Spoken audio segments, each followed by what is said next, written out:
Good morning, everybody. This is Lance here, mind of a black moderate conservative.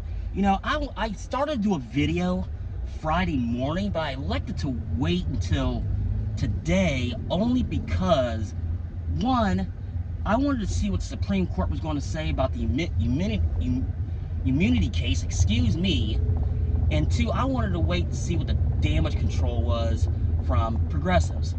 Now, let's start all the way back in the beginning from Thursday night, the debate. Now, everybody talked about this, and I'm going to say this. Listen, Biden, you had your chance to step down. Now there's no going back.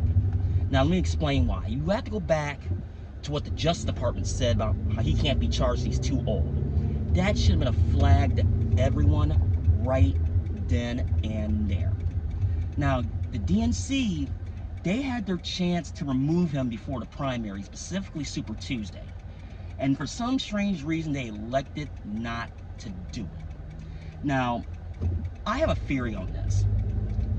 And you have to go back to the 2016 election cycle when Trump was running against Clinton. I honestly think that the media and DNC think it'd be such an easy win, they don't need to do anything at all. Now, that's a weird theory to think of, but I think that's part of it. Another thing about that is, you have to understand something. Look at all the interference everybody's running for Biden. I mean, I even saw a tweet yesterday from former President Obama saying he just had a bad day. Sorry, man. I watched that debate, and there was at parts, and I'm thinking to myself, what in the hell did he just say? And I had my headphones on turned all the way up for a reason. I want to make sure I heard what I heard. And some of it made no sense at all. There's a lot of mumbling. Now, do I think it's sundowning? A little bit. Is it dementia? Sure. Let's call it for what it is. I mean, there's really no defense there. Now, the other reason why I waited to do a video was the immunity case. And I'll get back to Biden here in a second. I already knew that the Supreme Court was going to rule this way. And here's the reason why. And this is why the left can't see the forest for the trees. If they would have, I'm going to play along. Let's assume that the Supreme Court voted the way that the left wanted them to vote. You do realize you can retroactively go after a president? Did you actually realize that? I don't honestly think you did. And the only former president that you really can't go after is Carter. Let that sink in. You can pick any of the former presidents at random and go after them if they voted the other way. But back to Biden. I find it comical that the talks now that they're trying to switch him out. Well, here's the thing. Number one, you can't do that. Because some of these states, the way their rules are set up, you just can't willy-nilly flip somebody out. Now, I honestly think Nevada, you can't. They can't vote on it at all. In Michigan, the person has to die. Now, even though, I think they'll make the exception, for instance, there's a stroke or something. I think they'll make the exception then. But you're so late in the process because the conventions are coming up. Now, this is where it gets interesting. I've said it months ago that the left does not want another 1968 in their hands. And that's another video for another day. Other people's talked about it, what the city of Chicago is doing about the protesting. That's a completely different video for a different day. But I'm looking at this quote-unquote secret meeting that they had with the DNC and Jill Biden, and I'm thinking to myself, okay, let's assume that they're going to flip him out with somebody. So let's look at the candidates. Number one up is the obvious one, Vice President Kamala Harris. Now, I've said, and I got a lot of heat for this, when I said this a few years ago, if she's put in the spot of the president, it sets women's rights back 150 years. It really does. Because how she got there. But that aside, let's assume it's Harris. They know they can't put her up there. And here's the reason why. She is forget the polls, even though she had 37% likability. Let's forget that for a moment. She is 100% unlikable. Period. And I'm sorry, I had to turn the fan up a little bit because it is hot in this car. Because I'm driving right now, obviously. So when it's you have to understand that. I honestly think, let's assume she's a nominee. I honestly think that puts California in play. I really, really, really do.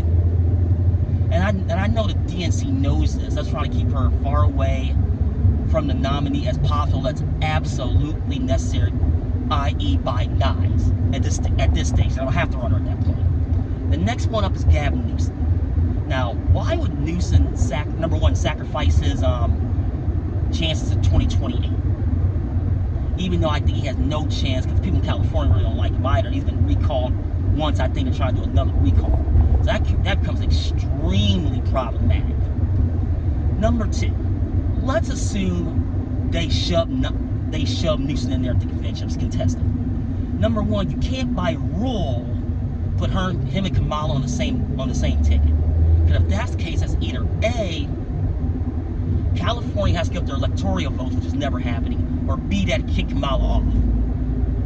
There's your two options. So either of those makes absolutely no sense at all.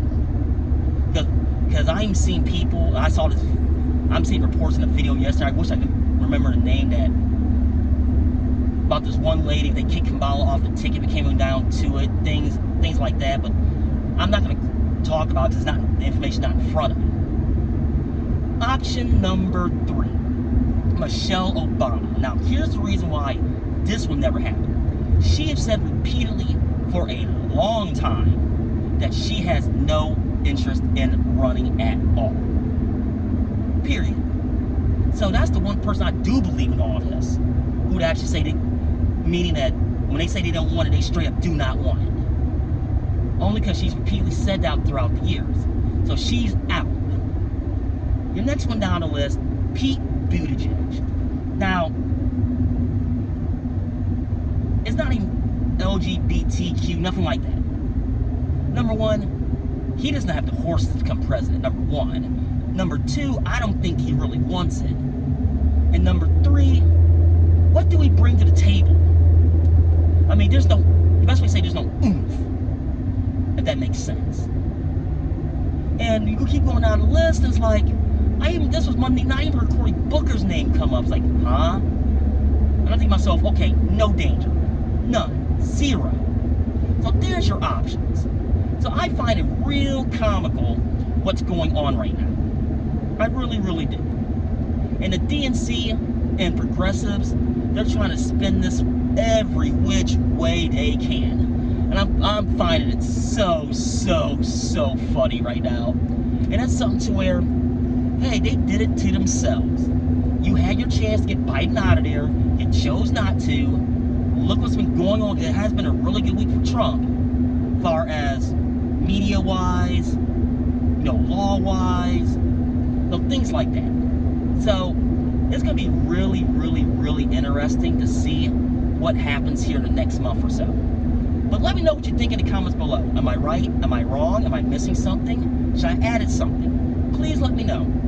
Well, folks, I'm going to get off here. Hopefully it's recorded. And this is Lance, Mind of a Black Moderate Conservative.